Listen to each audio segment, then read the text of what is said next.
दिन आसमान से जोर की बिजली कड़की और मूसलाधार बारिश शुरू हो गई। उनका बोसीदा झोपड़ा तूफान बर्दाश्त न कर सका और एक जोरदार धमाके के साथ गिर गया। वो जान बचाकर बाहर निकले, सब कुछ मलबे तले दब चुका था। अब वो बेसहारा खुले आसमान तले खड़े थे।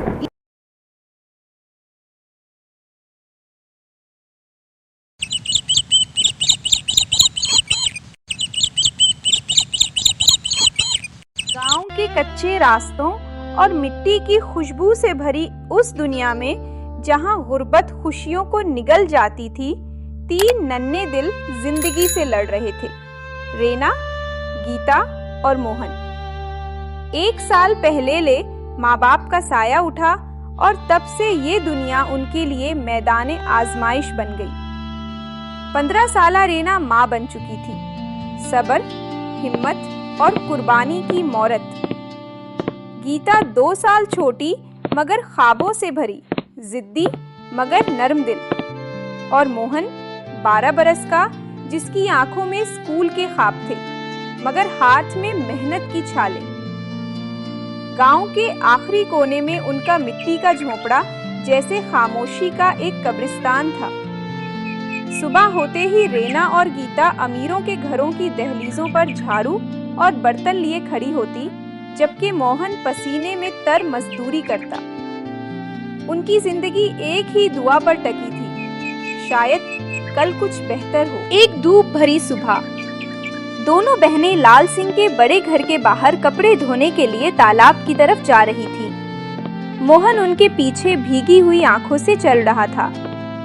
दीदी, आज भी सारा दिन मेले बर्तन और गंदे कपड़े, क्या हमारी किस्मत में बस यही लिखा है?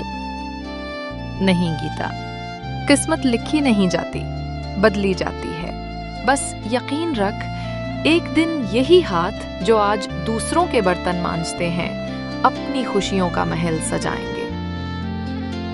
दीदी, वो लाल सिंह की हवेली के बाहर कितना अच्छा आम का दरख्त है। काश हमारे पास भी अपना एक बाग होता। सब मिलेगा मेरे राज दुलारे, मगर इसके लिए पहले बहुत मेहनत करनी पड़ेगी। तो बड़ा होकर पढ़ाई करेगा और हम सबको उस कीचड़ से निकालेगा।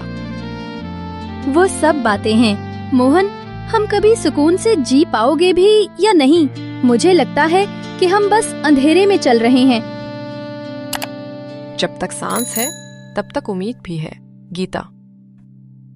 हमारे बाबूजी कहते थे, मेहनत की लाठी कभी खाली नहीं जाती, बस तू अपना दिल छोटा मत कर। ये गांव वाले सब हमारे मरने का तमाशा देखते हैं, कोई नहीं पूछता कि कैसा हाल है हमारा। कल मैंने लाल सिंह की बीवी से 1 रोटी मांगी तो उन्होंने मुझे झाड़ दिया। उनको उनके हाल पर छोड़ दे, हम अपना रास्ता खुद बनाएंगे। चल जल्दी कर, अगर देर हुई तो लाल सिंह हमसे आज का काम नहीं करवाएगा।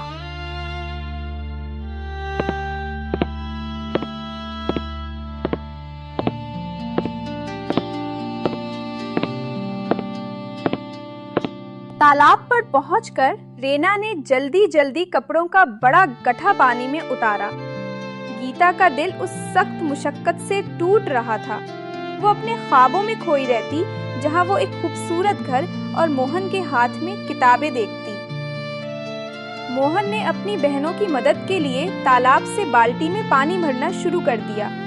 उनकी मेहनत गांव के कई लोगों ने देखी, मगर किसी ने हाथ नहीं बढ़ाया सिवाय राजू के। राजू एक मजदूर लड़का जो चुपचाप अपना काम करता था और दूर से उन बहनों की मेहनत को सराहता था। अरे रीना, क्या आज भी इतना ज्यादा काम है? हाँ राजू भाई, क्या करें, जिंदगी की रोटी कमाना आसान नहीं। तुम कैसे हो? क्या आज किसान के खेत पर काम मिला? थोड़ा सा। वो मेरे पैसे काफी नहीं होते, लेकिन मेरी फिक्र मत करो। मैंने सोचा तुम लोगों की मदद कर दूं। तुम दोनों इतनी कमजोर लग रही हो। बहुत शुक्रिया राजू भाई, आपने तो जैसे मेरा आधा बोझ हल्का कर दिया। इसमें शुक्रिया की क्या बात है, हम सब एक ही गांव के हैं। मैं चलता हूँ। लेकिन सुनो, कल मैंने लाल सिंह को खेतों पर कुछ बात करते सुना था, तुम लोग जरा ध्यान से रहना। क्या बात सुननी राजू। मैं ठीक से नहीं जानता, लेकिन वो किसी और मजदूर को काम देने की बात कर रहा था और कह रहा था कि तुम दोनों सुस्त हो और काम चोर हो। मैं चलता हूँ, मुझे काम है, खुदा हाफिज। राजू की बात सुनकर रीना और गीता के दिल में खौफ और परेशानी का एक नया तूफान उठा। लाल सिंह का काम उनके गुजारे का एक बड़ा हिस्सा था। वो जैसे तैसे काम खत्म करके लाल सिंह की हवेली की तरफ रवाना हुए। जैसे ही वो हवेली पहुंचे, हवेली के बाहर लाल सिंह गुस्से में खड़ा था। अरे ओ लड़कियों, तुम लोगों ने आज फिर देर कर दी। मैं कितने दिन से देख रहा हूँ तुम दोनों बस बहाना बनाती हो। ये है तुम्हारा काम? मालिक मुआफ कर दीजिए, आज काम बहुत ज्यादा था, इसलिए थोड़ा वक्त लग गया। आइंदा ऐसा नहीं होगा। झूठ, तुम लोग हमेशा रोते रहोगे। आज तुम्हारा काम ठीक से नहीं हुआ है। और सुनो, कल से तुम लोग मेरे घर काम पर नहीं आओगी। मैंने नए मजदूर रख लिए हैं। मालिक, ऐसा मत कहिए। हम पूरी मेहनत से काम करते हैं। हमें इस काम की बहुत जरूरत है। अगर ये काम छीन गया तो हम भूखे मर जाएंगे। भूखे मरो या कुछ भी करो, मुझे इससे क्या। मुझे काम चाहिए, रोते हुए चेहरे नहीं। जाओ यहाँ से, वरना मैं गांव के चौकीदार को बुलाऊंगा। मालिक, ठीक है, हम भूखे रह लेंगे मगर इज्जत से जीएंगे। हमारी मेहनत को ठुकराने का हक सिर्फ खुदा को है, आपको नहीं। हम जाते हैं, लेकिन याद रखिएगा, मेहनत की इज्जत एक दिन जरूर होती है।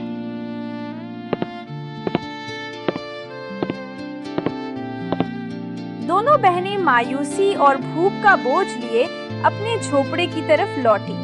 मोहन ये सब देखकर रो पड़ा था। रात का अंधेरा छा चुका था और उनके पास अगली सुबह के लिए खाने को कुछ नहीं था। रेना ने मोहन को गोद में लिया और गीता दरवाजे से टेक लगाकर रोने लगी। दीदी, ये क्या हो गया? अब क्या होगा? लाल सिंह ने हमें निकाल दिया। हम कहाँ जाएंगे? मोहन की भूख कैसे मिटेगी? चुप हो जा गीता, खुदा हमें कभी भूखा नहीं मारेगा। अगर एक दरवाजा बंद हुआ है तो दूसरा जरूर खुलेगा। अब हमें और ज्यादा मेहनत करनी पड़ेगी।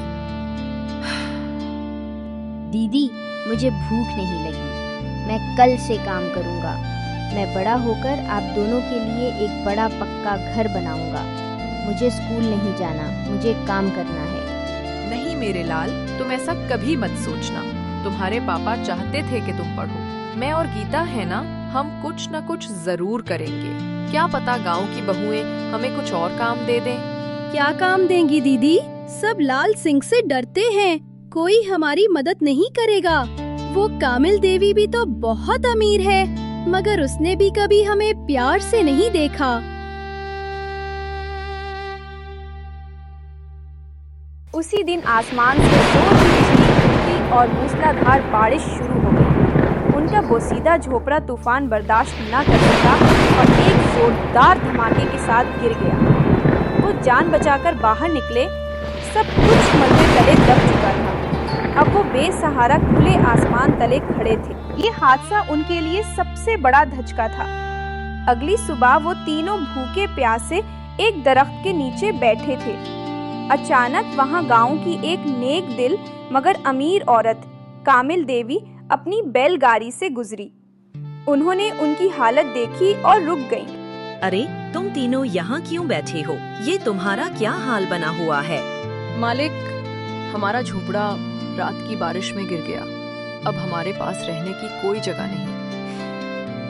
हाय राम, ये कैसी आफत आई तुम पर? और तुम्हारे माँ बाप कहाँ हैं? वो 1 साल पहले ही मर गए। अब हम बिल्कुल अकेले हैं। हमें कुछ काम नहीं मिल रहा। लाल सिंह ने भी हमें काम से निकाल दिया। कितना दुख उठाया है तुम लोगों ने। लाल सिंह की तो बात ही न पूछो, वो तो पत्थर का आदमी है। लेकिन बेटी, किस्मत बदलने के लिए हिम्मत चाहिए, आंसू नहीं। रोना छोड़ो। आप कौन है मालिक? मैं हूँ कामिल देवी। तुम लोगों ने मुझे देखा होगा। मैं तुम्हारी मदद करना चाहती हूँ। मेरे घर में खेतों के बीच एक छोटा सा कमरा है जहाँ कोई नहीं रहता। तुम लोग वहाँ रह सकती हो। और रेना, तुम दोनों मेरे घर का सारा काम संभालोगी। मैं तुम्हें पूरा महीना काम दूंगी। क्या सच में? हाँ मेरी बच्चियों। और मोहन, तुम्हारी पढ़ाई क्यों रुकी हुई है?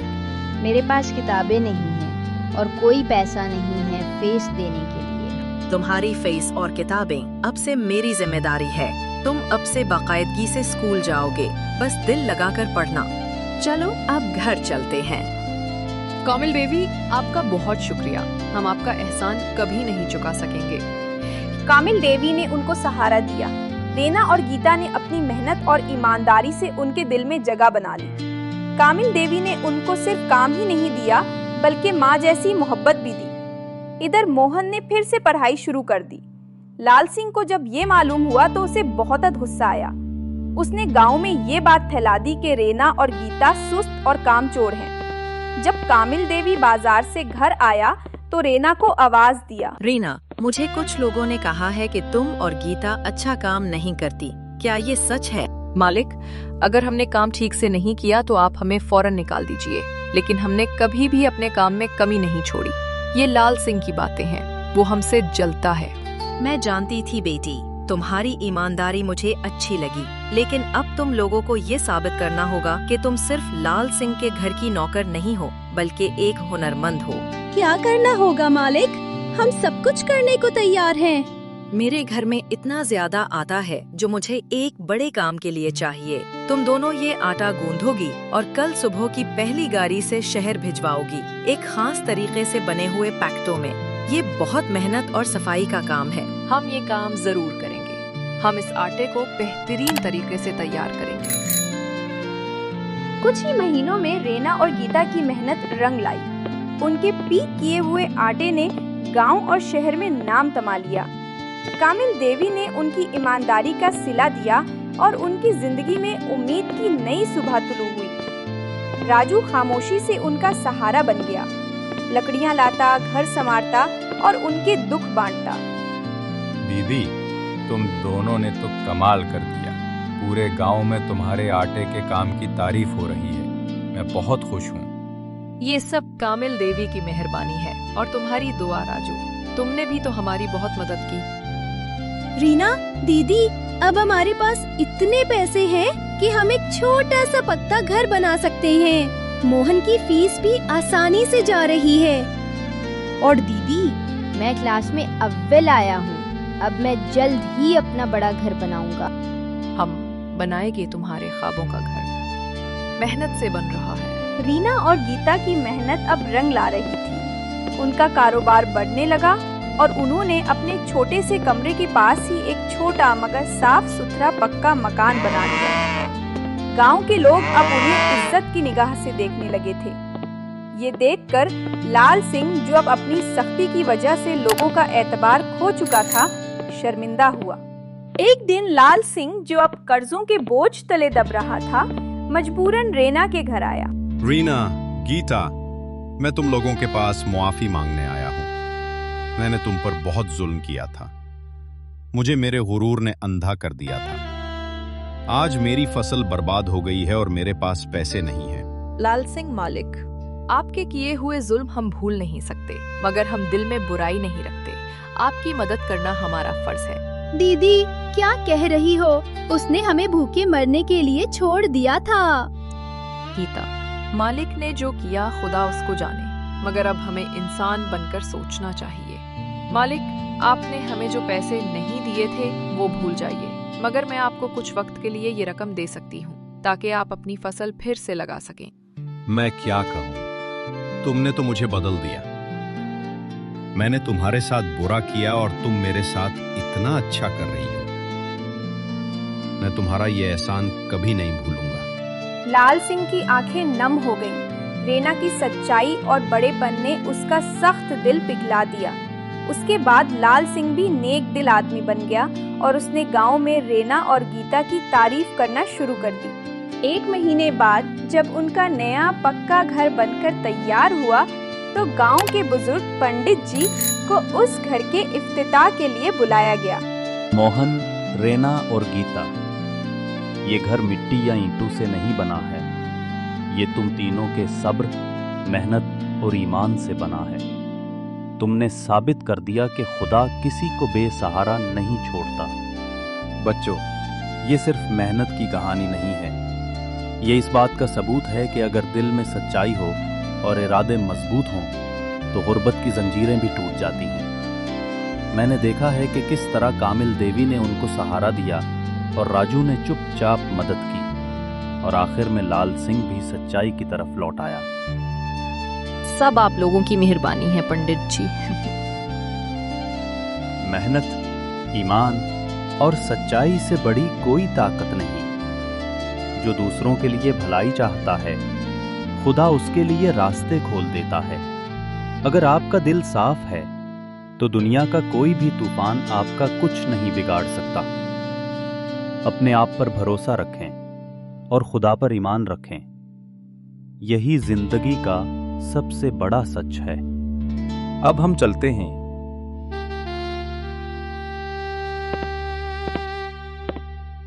रीना, गीता और मोहन ने एक दूसरे की तरफ देखा।